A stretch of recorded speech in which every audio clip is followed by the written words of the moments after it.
ஆசிரியர்களின் தொடர் வேலை நிறுத்தம் குறித்து கேட்க வேண்டாம் என்று பள்ளிக்கல்வித்துறை அமைச்சர் கையெழுத்து கும்பிட்டு கேட்டுக் கொண்டார். நாமக்கல் மாவட்டம் பரமத்திவேலூர் பகுதியில் நடைபெற்ற நிகழ்ச்சியில் மாணவர்கள் மத்தியில் அமைச்சர் செங்கோட்டையன் பேசினார். பின்னர் அவரிடம் ஆசிரியர்கள் வேலைநிறுத்தம் குறித்து செய்தியாளர்கள் கேட்டனர்.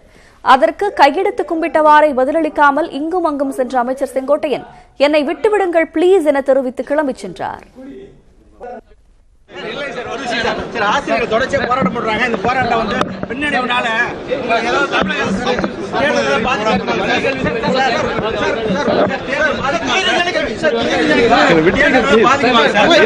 உங்கள் அனைவருக்கும் வாழ்த்துக்கள், நன்றி. இல்லை சார், ஒரு விஷயம் சார், ஆசிரியர்கள் தொடர்ச்சியா போராட்டம் பண்றாங்க. இந்த போராட்டம் வந்து பின்னடைவுனால